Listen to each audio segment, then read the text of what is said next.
G'day YouTube people. Today we're going to go down the south coast of New South Wales and have a look at the issue of shared path construction.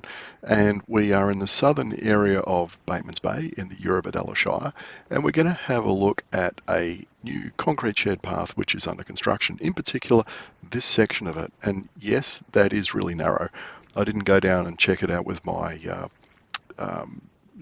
measuring tape, but I reckon it's probably too narrow for people riding those kinds of devices.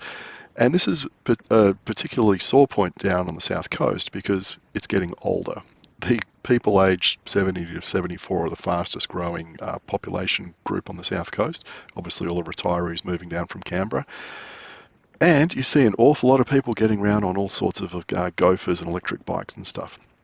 So in the pathway strategy the council put out some years ago, it talks about equity and accessibility and all that kind of stuff, recognising this and saying that they're going to select a standard of 2.5 metres wide for shared paths, which is fine. That's the Austroad standard.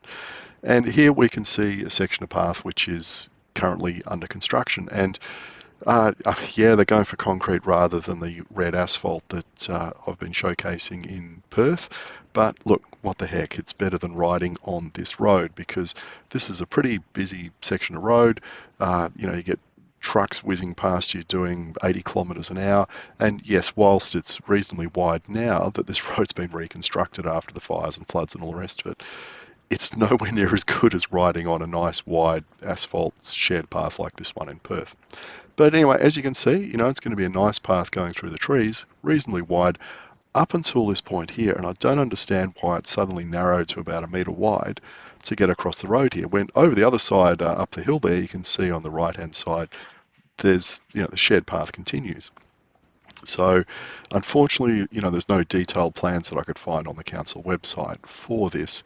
And I've, written to council and said, hey, while the concreters are still working here, how about you come back and do a variation and get them to widen that section so, a person on a gopher can pass someone with a pram, or gophers going in each direction, or people on tricycles, or whatever. I mean, the paths should be constructed to a consistent width like this one, which is down near Surf Beach, So, and this one going into Batemans Bay.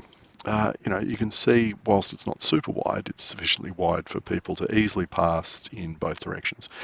So now let's just have a look at the wide range of, gophers that you see on the streets and on the paths around here with, the elderly getting around. And yeah, that is a golf cart.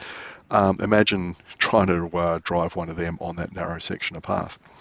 And, one thing I pointed out to council is, some time ago, when it was pouring with rain down this way, I actually had to push a bloke out off a wet section of grass because he was in an electric wheelchair, kind of one of the spina bifida or something like that. Obviously, really disabled and unable to move very easily. And it dropped a wheel onto the grass off the path, and I had to stop and push him out because there's no way he could get off his electric wheelchair and push himself out. He was severely crippled. So, you don't want to build a path which is so narrow that, there's a chance that someone's just going to misjudge that corner or whatever and end up with a wheel and be bogged and stuck there and have to wait for council to come and tow them out. So anyway, here's the concreters working away at the moment, and I think a lesson from this is, as cyclists, we need to come along and check these works and have a look at them because no one else is going to do this for us. The concreters are all turning up in cars. They're not riding bikes around the place, neither are the council staff. It's up to us to check this stuff and give them feedback.